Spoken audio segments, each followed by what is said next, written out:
So thanks everybody and welcome to the August meeting of the Library Marketing Book Club. Thanks so much. Good to see you all. And this month we read the book I Hear You by Michael Sorensen. And already Mary has given some good feedback on the book. And it was a pretty cool book. Nice short book. It took, I think I actually listened to it again yesterday afternoon. It only took like about an hour and a half or so on the 1.5 speed that I listened to some of them on. But it was good. It's got a lot of really cool things, so we can talk about that today.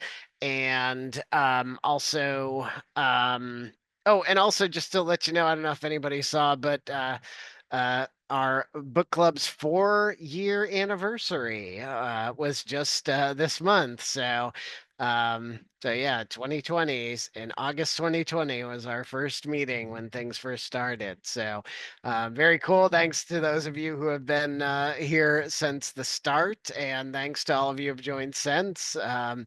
Really cool to have this going, and glad that it's something that's y'all find useful. I think it's been a lot of fun. So oh, and here I think I have. Let me see. How does this? Ah, so I have some polls. I don't know if are both questions showing. There's two questions. Okay. So if you can answer those real fast, we'll give that a minute. So did you read the book this month? If you had a chance, great. If you didn't, no problem, no judgment. Um, and then how did you hear about the meeting would be also great to know. So could know what went on. Cool. All right. Well, thanks so much. So yes, we got a nice spread of people who read some or a bit, or maybe didn't get to read the book yet, and that is certainly cool. And heard about the meeting. Email seems to still be doing really well with heard about the meeting, and Facebook group still trying to get some stuff in there. And we'll try and keep getting more information in there. I know that Facebook has a lot of stuff going on, but I appreciate the feedback. So thanks so much. Oh, here's the results to share if you want to see. I don't use those all the time, but there you go. So you can see kind of what the breakdown is of how everybody did. Cool. Um, all right. So as we usually do when we get started with the book, and yeah, we just let you know, I did reach out to the author a couple times to see if he was able to join us. Didn't unfortunately get a response. So he did not hear me, but but I know that they're super busy, and things happen, and sometimes it can be a challenge, but certainly great when we can, but also pretty cool when we can just talk about it. So let's start off. So, what did you think about the book? You can use the React to raise your hand or just jump on in.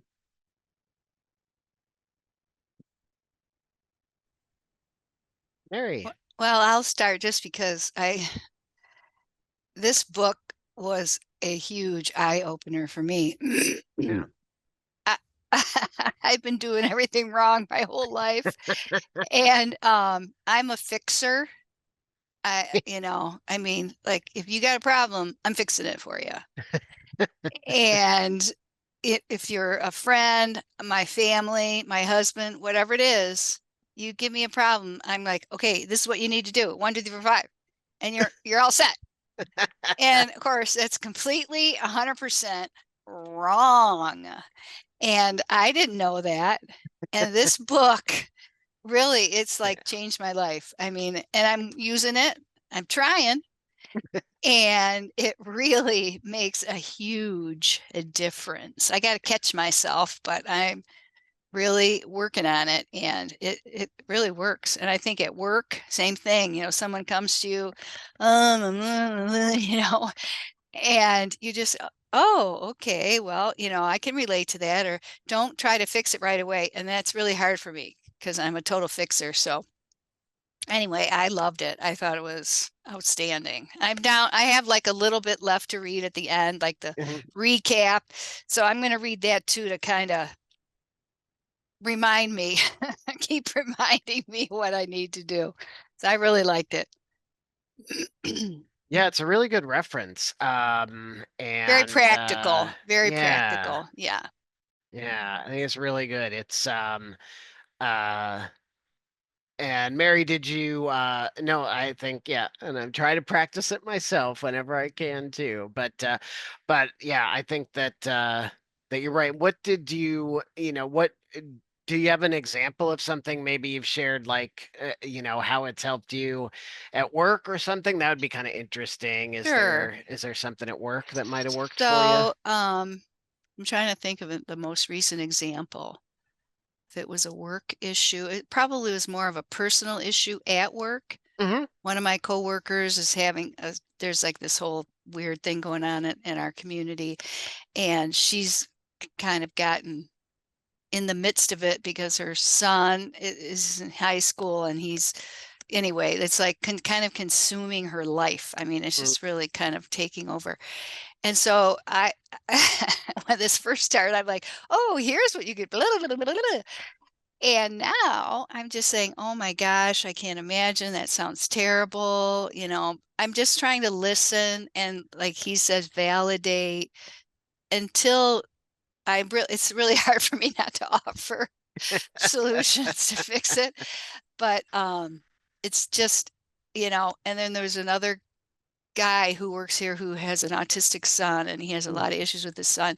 And of course I'd be like, okay, blah, blah, blah, not what do I know about autism? Nothing, but I'm going to fix it. So I just, Yeah. oh my gosh, asking questions, try not to offer any advice. Just shut your mouth and listen, which is really hard for me, but um that anyway, it really works. It's amazing. Yeah. Yeah. Yeah. Yeah, I think I mean, yeah, I agree. I think that it's very interesting and it's difficult because yeah, like you said, you want to kind of fix it. You want to we and I think we all have those kind of experiences where and I think there is certain I always feel like that is something what's interesting about the is that it's something that I think a lot of us we are maybe in trained to make that a positive like well you're fixing it, you're doing a good something, that's what you're supposed to do is fix the problem. And I think what's interesting in the book is that like you said it's he talks about um it's okay to fix it when somebody wants your advice but don't jump into that, like get into that there. So yeah, how to offer advice. Yeah. Let me so yeah, Lisa, you mentioned, yeah, it's exactly just what you said, Lisa. I think it's a common trait in marketing and PR people is that yeah, we're trained to like, well, we're the ones that are supposed to fix the problem, so let's just go fix the problem. Like what do we have to do? And yeah, and then Anna, you like that he offered how to offer advice, ask if you can offer. Yeah, Anna, what do you remember about that part of the book? Honestly, I feel like I need to go back and read it again. Like there was so much valuable advice and it's really changed the way I think about communication now Yeah. or conversations. But sometimes I'm thinking, oh, I know what not to do now, but I need to go back and remember like exactly what to do. Yeah. But even like, I mean, I do remember small things like, you can say like, I'd love to offer some advice, or I'd love to, are you interested in hearing that? Or like how, you always want to like relate your own story to like, you're like, oh, I know how this feels. Well, you don't really, but you might know similar. And you can still share that if you make sure to at the end, like reflect it back to like Yeah. come back to the person. So you're not just like stealing the conversation. I think that's so helpful too. So Yeah. I thought the book was great also, and I've already recommended it to several family members. And I think it's great for like the world, not just marketing, but um I think at various points I can like feel I have felt a disconnect in conversations in the past, especially like just with family, I think, or like with my father-in-law. Often, like he'll tell me something and I'll respond, and I feel like, oh, we're not connecting anymore. And so I'm ready now. I'm like, let's we'll read the book again, and then I'll get back to a conversation with him, and feel like maybe I can like validate better, or like knowing what people need. It seems so helpful. Yeah, yeah, yeah, yeah. It is. I mean, yeah, yeah, it's an interesting it's an interesting thing. This, yeah, like you said, the idea of asking for advice and or asking if people want the advice, uh, and it is something. Yeah, I agree. I think that's something that's cool. That I was thinking about that too. Like, that's great that you've recommended to other people, and I felt the same way. I was like, yeah, I think there's people that this would really make valuable. This is really valuable for. Um, and I was also thinking of like leadership groups. Like this would probably be a good thing for leadership groups too, that they might be able to get something. But yeah, it's a really interesting thing in the conversation. For those of you who didn't get a chance to read through it yet. Just quickly, and you're probably going to get the sense of it from what we're talking about, but yeah, validation is like the big thing in the book. So, it's kind of the biggest thing is validate and start with validation. And then he has like a four-step, and I'm trying to find it. His four-step process. It was something I should have written down and I didn't. Um, for for doing it, and it is, what is that four-step? Um, Let me just pull it up here. So the four steps are: listen empathically, validate the emotion, offer advice or encouragement, and validate again.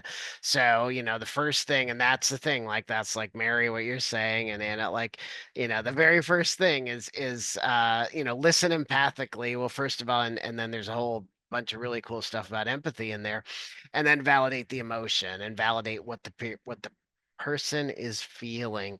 Offer advice or encouragement, and that depends on what the person needs. So, yeah, like Mary, and then like Anna, you were saying, like, ask for if somebody wants your advice, or ask for that kind of encouragement.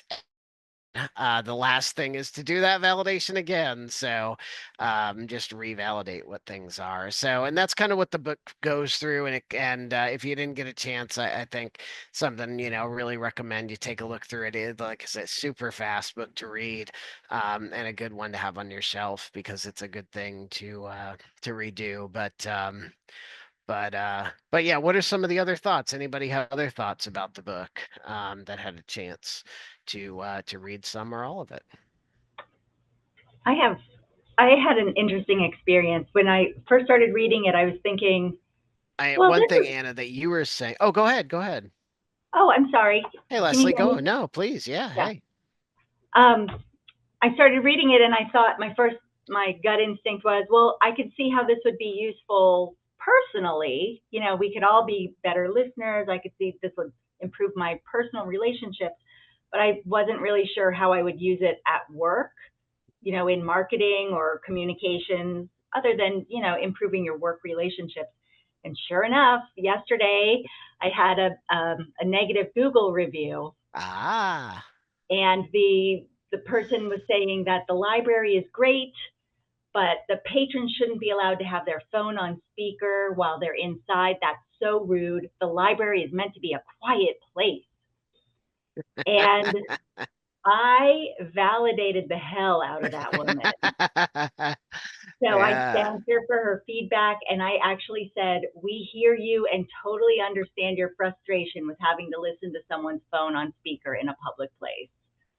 And then I went on about, providing some gentle patron education that, the libraries really aren't meant to be quiet places anymore. And we have a quiet room and study rooms that she can borrow if she needs a more quiet place. But I don't know if I would have answered that way before reading this book. I Yeah. probably would have just thanked her for her feedback, and that, like, I definitely felt the power in validating her.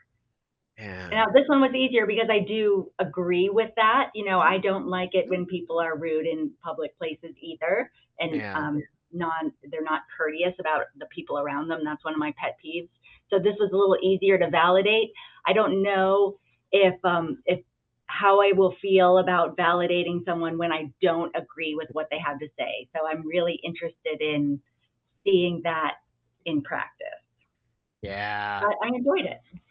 Yeah. No, I think that, yeah, that was, I think that's great. I think that, that, man, that is such a cool way to apply it, and to take a look at, a review from somebody, and like super common, right? I mean, what a common uh complaint that you get, and a lot on Google, of like, oh, libraries are supposed to be quiet, and they weren't quiet, and that made me mad, and it's hard when you hear it so much, right?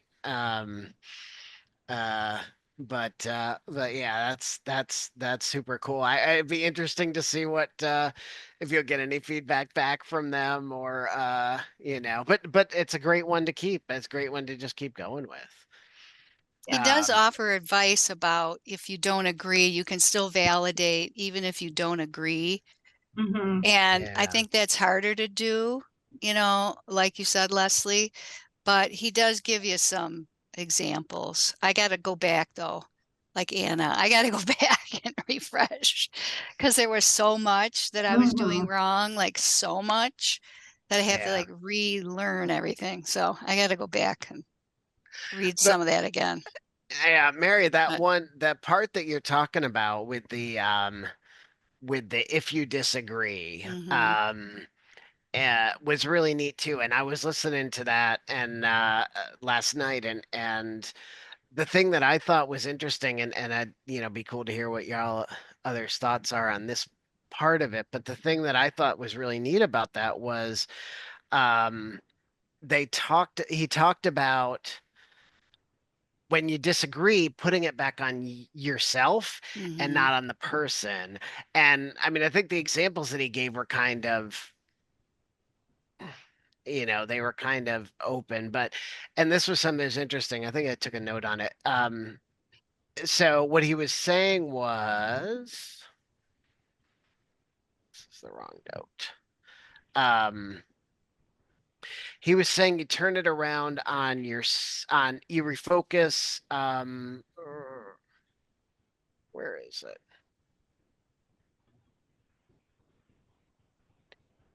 Back to, oh, I guess I don't have this here. Um, But what he was saying was, you focus it on yourself. So instead of saying like you're wrong, or mhm. um the one that I think that I hear a lot, and do you all hear, or sometimes people start with this one, is I'm sorry you feel that way, Mm, which I Yeah. think it's right. Isn't that a mhm. super common one that people, and you feel like that's a nice thing to say, like, "Oh, I'm sorry you feel that way." But boy, that can really make you mad. When somebody's like, "Well, what? I feel the way I feel. You're telling me Yeah. that I don't feel the way that I should feel." Um, but the I'm sorry you feel that way, or that. But instead, what he was talking about in the books, like Mary, you were saying, searching for that was, instead of that, you would say, well, I disagree, or I don't see it that way, and here's Right. why. Or that was kind of the interesting thing, and it does. It seems like, boy, it's such a little switch to just turn it from, you, and, well, I'm talking to you, so I want to address what you're saying, then, well, no, but here's how I feel. Like, I know what you're saying, but I don't agree with it, and here's how I see it. Right. If that's the right point. So, Yeah, yeah. something like, oh, that's interesting, but the way I look at it is la la la la la. Yeah. And of course, I always get all like mad and stuff, so it doesn't work so well. But if you can keep your cool and just say, that's interesting. This is the way I see it, or something like that. I Yep. mean, it's not confrontational, I guess, or Yeah. attacking or whatever. Yeah, and you I kind of really got to make it work on on that. yourself. It's not, anyway. This is off book, but something that I Yeah. came across recently for responding to my kids being rude Mm. is to is to use a you wish statement, which is like, because my kid really wants to stay up later and watch more shows and he's screaming at me and I say, oh, you wish we could stay up later and watch more TV, which validates his desire and interest and and then we proceed on to that he can't obviously, but just giving him that small piece of like, I hear you wish this, that's a bummer, is like a nice way to like, I don't agree with you or we can't do that, but you wish, I hear that. So I don't know. The other That's thing he Yeah, said too cool. was go ahead. instead of saying but, say and, which I really like that. So like when you say you say, oh, blah blah blah, but so the whole everything you said before the but is totally out the window. Like that didn't exist. So if you say and, then it's like anyway, I thought, well, that's brilliant and so simple, you know? Right. Oh, I really like that. It is. It's a really good way, and I think we hear that a lot. I think we've seen it maybe in some other books, and I think it comes across one of the rules of improv, right? Oh yes, Lisa. Yeah. Common improv technique. Yes, doing the yes and. It's hard to do.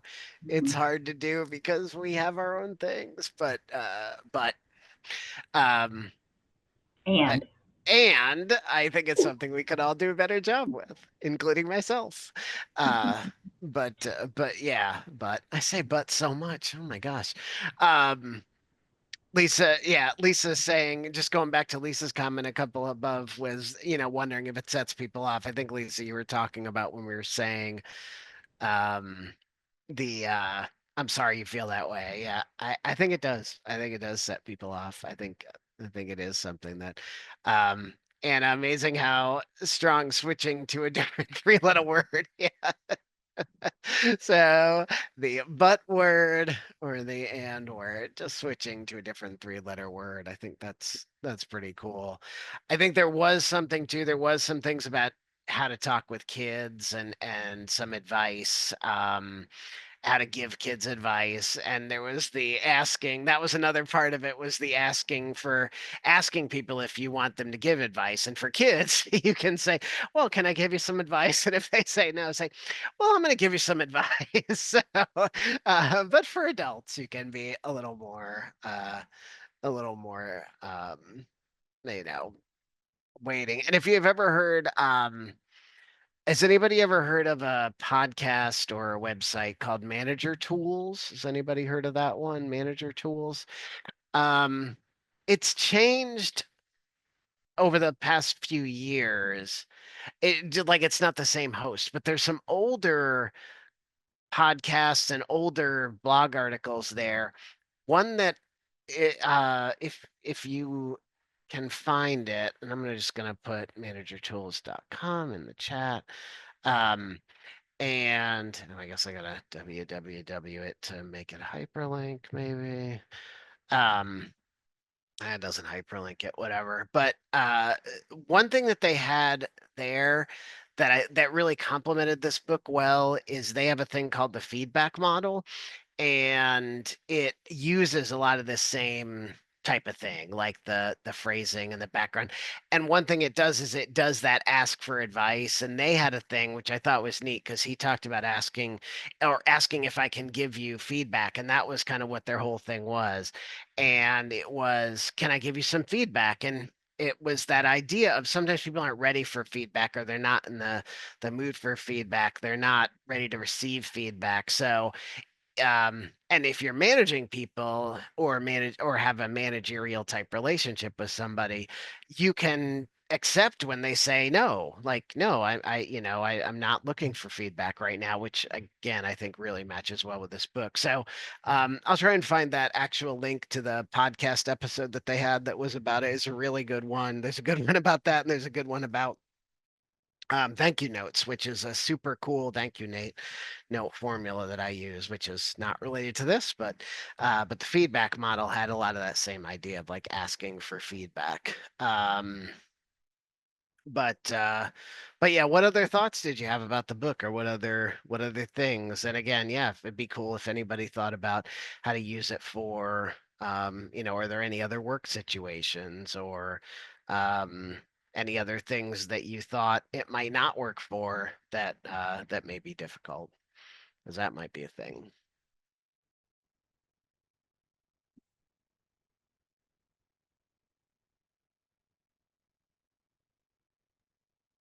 Um, Validating yourself. Yeah, Anna, the part about validating yourself or asking for validation. Yeah, that was pretty neat part. Do you remember a little bit more about that, Anna?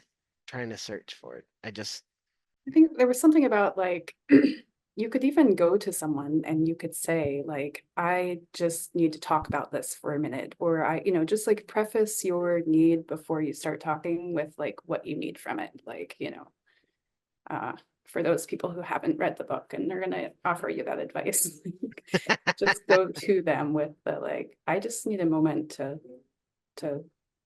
talk about this, or to I just need you to listen to me, or Yeah, I do that sometimes when I get really frustrated about something. I just go, and there's a couple of people here that I can just go to and just say, I just need to vent. Do you mind if I just vent for a minute?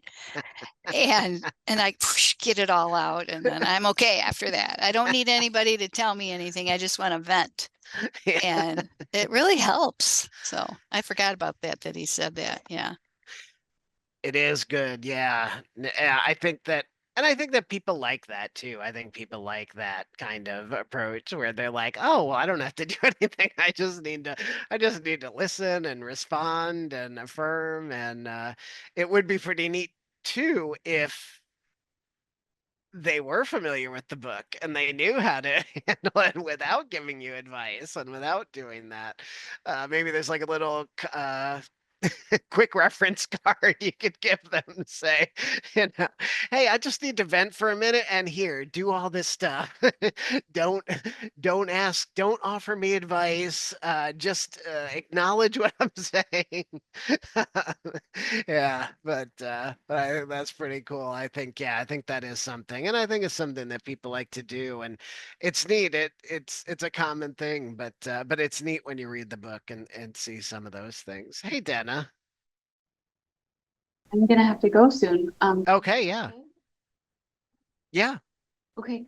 Um, my thought about the book is, it's my second time I've read through it, and it was a really good Okay. reminder that I was actually just picking it up again before before you announced the book cover. So, I would think right now for those of us who write press releases, I Yeah. found it really helpful to Oh, have some, or even, more public responses already ready and built for some of our more pointy subjects that, our directors are looking to respond to. So how can we do that empathetic layering into a response that they can use and carry with them for board or directors, for some of those really pointy subjects.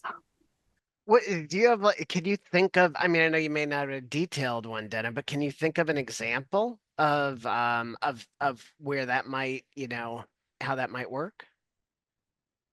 I really think to do it well, you'd want to look at what your director's message primarily is. You don't want to take them out of their own comfort zone, or be, ride an edge they don't want to ride. All right. But yeah, I would say there's plenty of topics out there right now to try to address with more empathy, more I'm hearing you, and then come back to, are we following ALA? Are we kind of going soft on that, our approach to think, what do our policies say about it? And then affirming again. So yeah, does that help? as far as Yeah. question? Yeah, I think, yeah, and Lisa was asking, I think so Denna, I think some are having a little hard time hearing, hearing, we're having a little hard time with the volume, but what you were saying, if I can, is that um if you're using a press release or if you're doing that kind of thing, this is a good method to apply when you are preparing on how to respond to certain messages. So, if you know, especially if it's kind of a difficult topic or something that maybe getting some challenge or some questions in the community, you might be able to use this and work with your directors to say, well, here's how we're going to approach this. We are going to, when we get feedback on this particular issue, if we're getting some negative feedback on it, let's make sure that we're validating and that we do that. Is that kind of what you're saying, Denna? Right, right. Yeah. Can you hear me still okay? Yeah, I think a little Okay. bit. Yeah. Yeah. Okay, sorry. Yeah, yeah, it's um but I think that's a good point. And I mean, yeah, and when I was thinking too, and like you're saying, yeah, taking that kind of issue, like the book challenges issue, maybe that's something that you might come out with, or some other support of a state policy or something like that. Like, yeah, you'd want to make sure that you prepare when you're writing a press release to apply this. And so, okay, when we respond, so maybe even this may be taking it kind of extreme, Dana, but kind of like crisis communication style. Like, here's a method you could use for your crisis communication: is validate, listen empathically, validate, um, offer the advice or encouragement depending on what the situation is, and then validate again. So, Dana, was this, I forget, was this a book that you suggested? I was trying to think of where we got the suggestion. Um, but you'd read it before. That's pretty neat. Yeah, it's a neat book. It's a really good book. But that's a great point. I think that's a great way to apply it. It can be tricky. It's certainly applicable in personal relationships, and it's applicable in some other things. But I think that was that really, you're right. That's a great way. Thanks for sharing that. That was really cool. Um but but yeah, and I think uh there was somebody, yeah, and there was a lot of other cool stuff too that I think kind of went along those lines. I had some other notes about don't judge your own emotions, because he was talking in the book, if some of y'all remember, if you hadn't read the book, about your emotions and how you feel. And there was one thing in there where he talked about, like, when you ask people how they feel, was it eh, they say fine or good, and it's like, well, those aren't emotions, those are just descriptors. Like, so more like happy or confused or some of those other kind of things. And then within that, I thought it was really neat where he talked about judging your own emotions, because a lot of times I think we do go and we judge our own emotions, and we try to think, well, I shouldn't be feeling that way, or I shouldn't be feeling that. It was kind of another neat little side thing on there. Yeah, Leslie. I have something that I wanted to share about that, Yeah, because I think that people of a certain age, myself included, can have a harder time identifying emotions sometimes. yeah. And one of my kids, I have a kid who is really neat and has done some different kinds of therapies, and she shared this thing with me called, oh, can you see this? It's a feelings wheel. Oh, And cool. if you Google this, there are a million principles out there that you can just, and so what it does is it breaks down like basic feelings into more specific definitions of feelings to help you identify what you're feeling. And so, like, some of the more basic general feelings are love, fear, anger, sadness, surprise, and joy.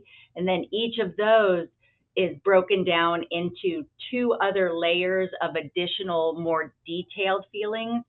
And it can really help you avoid, just saying, oh, I'm good or I'm fine. It can help you identify that, like, if you're afraid of something, like you're about to head into a meeting and you're feeling fearful about it, but you don't know exactly why you're feeling fearful, you can look at the wheel and go, well, am I feeling insecure? Am I feeling rage? Is this because I'm feeling inadequate or inferior? Or is this a sense of panic? And it really helps identify those words that some of us might not have ever used before when trying to get in touch with our own, or in helping to recognize what someone else is feeling. If you're trying to listen empathetically, empathetically, Empathetically, right? not empathically, No, empathetically. I said that before. Yeah, Yeah, empathetically. Yeah, empathetically. empathically different. Yeah.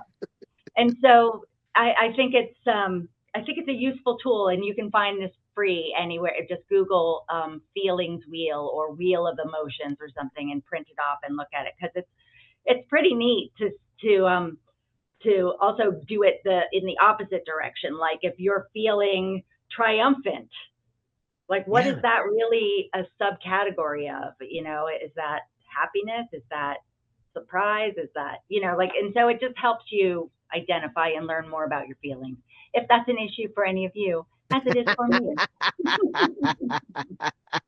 I would think that I think that is a common feeling, and I think, like you said, yes, I think people of a certain generation, of a certain age, might have that, Yes, because it's like, yeah, yes, it was, it was like, well, don't wear your heart on your sleeve, don't, no. If that's you not a grew up with strong a thing. dad who told you to shake it off every time you fell out of a treehouse, for instance, Right.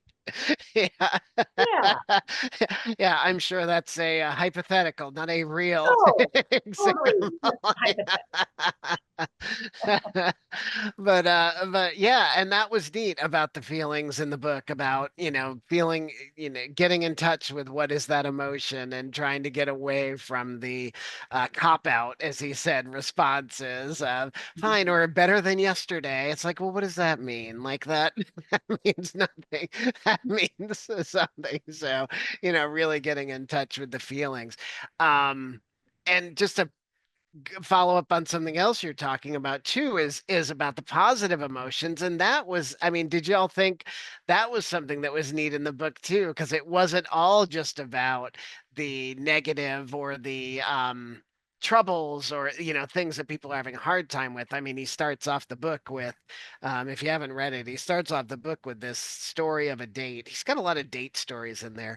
um where where the woman that he was on the date with, like, her parents are getting a divorce, and her sister just was diagnosed with cancer, and she got in a bad car accident like the month before. It's like all these bad, things, which are, and a lot of the book focuses on that.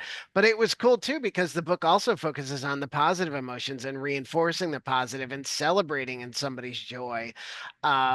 And there were some really kind of arresting examples in there of a little kid. One of them that stuck with me is the one with the little boy who was doing a puzzle from his little Happy Meal, or his little, Happy Meal, his meal. And when he solved the puzzle, showing it to the dad, and the dad, like, barely looking up from his phone and being like, oh, hey, that's cool. And how, it was kind of a sad exchange, and it could have been an opportunity to celebrate something a little more. So yeah, so I think that was pretty cool. Yeah, it was pretty good. Um, but let me see, there was something else too that I had just seen.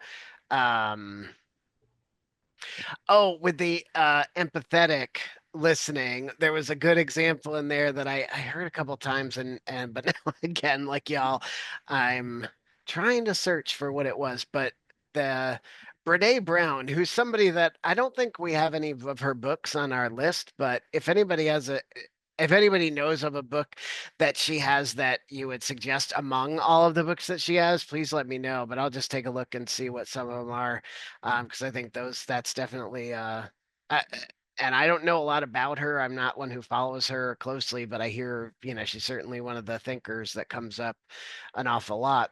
But I like the example in there where it was talking about empathetically, the difference between empathy and sympathy. And if you didn't read the book, if you remember this one, oh, Dare to Lead. Okay. Oh, thanks, Anna. That would be a cool one. That would be a good topic. But in there, the example of the difference between sympathy and empathy. Sympathy is somebody falls into a hole and you look down in the hole and you say, hey, boy, it's really, really too bad that you're stuck down in that hole.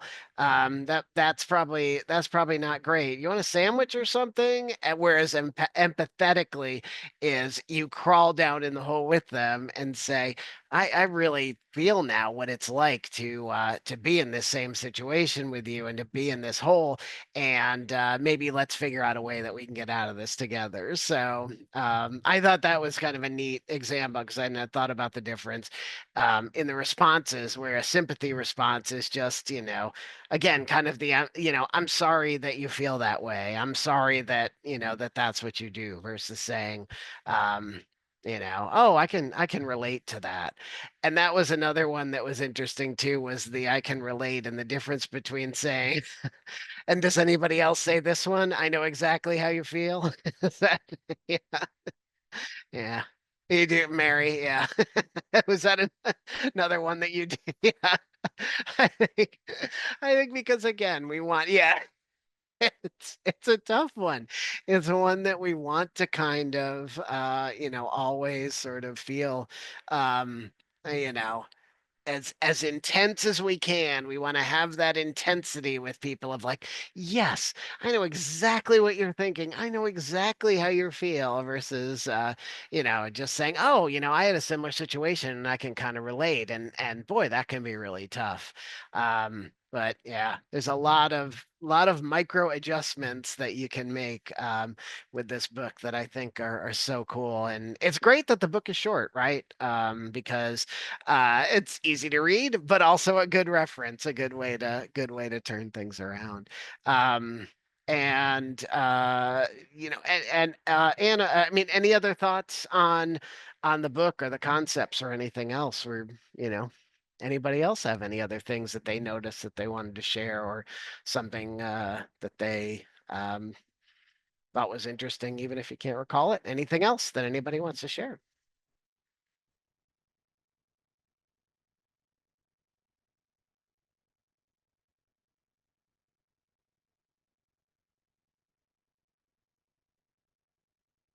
And that's okay.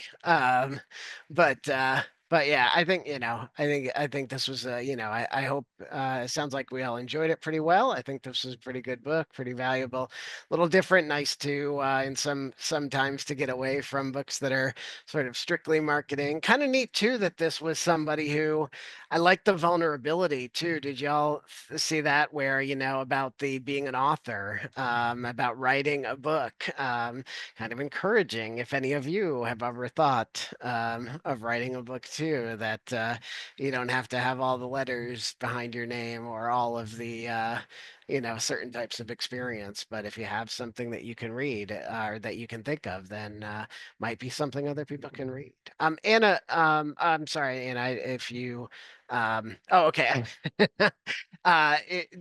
Dare to Lead. Is there anything else quickly that you had about that book that you remember was one that might be a good one from Brene Brown? So it's been a while since I read it, but I Yeah. remember coming away from it thinking it wasn't just like it's not just about leaders, like managers. It's I felt like I could really relate to it as a library marketer, Oh. that as a uh that that I was let me figure out how to say this, that I could apply it to being a person who represents the library and who determines how we represent the library.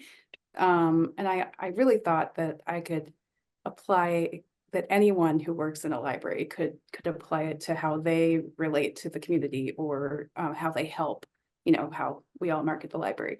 Everyone Yeah. does. So about how anyone in the organization could help, it could help you think about how you relate to customers, or how, anyway. I remember kind of coming away from the book with that sort of thinking, and then thinking, oh, I need to read that again and reflect on that more, like while I'm reading it. But Yeah. Great. Like so many of these, it's always something that it's great when you read. It's fun to read through, and then you're like, boy, wait a minute, what was all that stuff? And to kind of go back through and how to apply that. Cool. Well, we'll put that on our TBR list. And again, there's no, I mean, Goodreads. If you we have a Goodreads to be read list. So if you're not following it, or if you ever want to check it out, just search for Library Marketing Book Club on the Goodreads, and you'll find our list of the books that we've read. I think we've read, I want to say like 60 books, uh, and or no, maybe I said 50. I guess it would be 50 if we're 4 years and we've read a book a month. So 50 books, or almost 50 books. And so there's a lot of books on there that we've read, and a lot of books that are on our to be read list. You can always suggest things there, and cool. We will add that one to it. Yeah, and Anna, like you're saying, I think the same thing with this book, right? There's things that you could use in anything. One thing that I had heard recently about people that are looking for different kinds of education in libraries is, marketing education, I think, is something that's valuable, but customer service education is something that a lot of people at a lot of levels are looking for. And I thought this book too would be another one. The one, the one that we just read would be another one that would be great for everybody in the library. So yeah, so super cool. Um, so uh so great. Well, if anybody has any other thoughts that you think of while we're headed toward noon, please let me know. But oh, Self-Compassion by I Kristen meant to say Neff. I would also Yeah, recommend that one for Self-Compassion. not I don't know if it would be for the group, but certainly for these thoughts towards like validating your emotions or being aware of them or being kind to yourself, your internal world. Anyway, it's a wonderful book. And thank you for sharing that. That is super. That is, yes. And I think we all, like we're saying, um, could be kinder to ourselves about our emotions and more in touch with our emotions. So this is like a reader's advisory for this book. If you like this one, also read Self-Compassion. But yeah, yeah, really cool. That's good. Yeah, because it is. It's hard to, it can be difficult to um, get in touch with your emotions and feel okay about it, especially you know, in some of our professional contexts, feeling like that's a weakness or something that we have a little harder time. Um, so cool.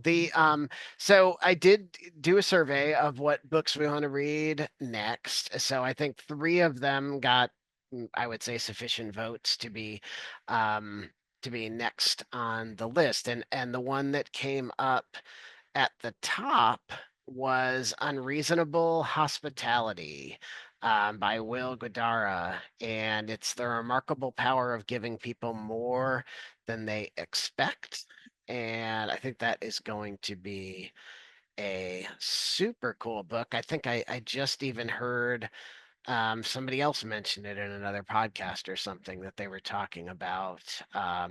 It might have been in, I think it was in one of Amy Porterfield's podcasts. I don't know if y'all follow or listen to Amy Porterfield, another good, really good marketing thinker. She's got a podcast called Online Marketing Made Easy, and a really good podcast, good guests. And I think somebody else was talking about that. And if I remember correctly, Will Gadara, the author, it's all based on he owned a restaurant, and if I remember that right, and so that was where a lot of these principles came from. And I think this was one of the books that was mentioned, and one of the people that was mentioned in building a story brand, and somebody that I know that Donald Miller has talked about a lot about the kind of thing. So that should be a pretty neat one. And let's see. So we got just a couple minutes. Anything before we totally wrap up that anybody else is thinking about? There's a lot of events coming up in the next few months. Anybody got any events that they're looking forward to, or any, library marketing things that are going on? I guess it's we're right on the cusp of library card sign up month. So anybody got anything to share? Anybody going to LMCC? Yes, LMCC. Who's going to LMCC? Leslie going, Mary. Jill, are you going to LMCC? I only asked because I know you have your said your partner's family in St. Louis. It would be Oh, sorry, St. Lucia. oh, St. Lucia. Oh, I thought it was St. Yeah, Louis. Oh, I little. misheard. Oh, different. That'd be great if it was in St. Lucia. Wouldn't it? I was like, what? Something happening. Maybe Uh, next year. Yeah, yeah, maybe coming up. But no, Jill, have you been? Are you going? Or I I didn't mean to haven't put you on the been. I would spot, love but to. yeah, yeah. I'm relatively new to my role, so Okay, maybe, yeah, yeah, yeah, yeah. maybe someday. Maybe sometime. Yeah, good conference. Lisa, you're going. Erica. Oh, Erica's got to leave. Oh, she's not going. Um, who else is going to LMCC? Do we say Leslie, Mary? Yeah, the rest of y'all on the fence, maybe. I am not sure if I'm going or not, since I'm currently kind of in limbo in industry myself. So, but I'm possibly am. I actually did. I will be. I will have a little. There will be a little ad to promote the book club there, which would be cool. But um, but yeah, we'll see. But that should be pretty cool in St. Louis in November. And Tammy, golden ticket event to get students in the library. Oh, Banned Book Week. Yes, Banned Book Week's coming up too. What was your golden ticket event? I think you mentioned that before. We we have these tickets on metallic paper that we Oh, are scattering across the campus that's and so fun. having them bring it back to the library, and we have a big basket of swag, and Oh. they say you can choose what you like, and they take one and said no, you can have one of each, and just their eyes just pop. And then we have hot chocolate and tea for the first 4 weeks of class, and it just gives us an opportunity to make them come, break the barrier of coming into a new place and seeing it and meeting friendly people, and then we get to tell them what we can do for them so they come back. Cool. Wonderful. I hope that goes great. I know, yeah, I think I remember you mentioned it last time when you did it. It was really cool. Really good. Well, there's some cool, yeah, it does sound amazing. That would be so fun. I would love to find a golden ticket. Oh man, what a cool thing. Um, okay, well, so let's see. We have 1, 2, 3, 4, 5, 6, 7. Mary, I'm going to ask you to pick a number between 1 and 7 for who will get a copy of next month's book. So pick a Okay, number, number 1 to 7. 5. Okay, so 1, 2, 3, 4, 5. Anna Lowry. Yay, Anna. Yay. Anna, you will get a copy of Unreasonable Hospitality. I think I have I'll make sure that I have your preference and get that to you. But yeah, we'll read that book next month. I am going to we'll get this in the afternoon. I think that's been a little bit easier time for people to catch. And so I think I'm going to look at Wednesday afternoon just to see, because I think we got some responses that would be a good time. But so next month we will talk about that. And a VLA has switched to promote Banned Books Week as Freedom to Read Week. Yes, something very popular. Protecting the First Amendment. Are you getting you some messaging and things together already for that?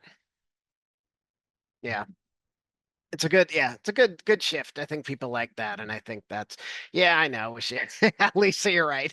I think a lot of the ALA things, I think it would be nice if they caught up. I heard something the other day about uh, where to get more current information, like on things in ALA. It just reminds me, ALA always seems to be a little bit lagging behind.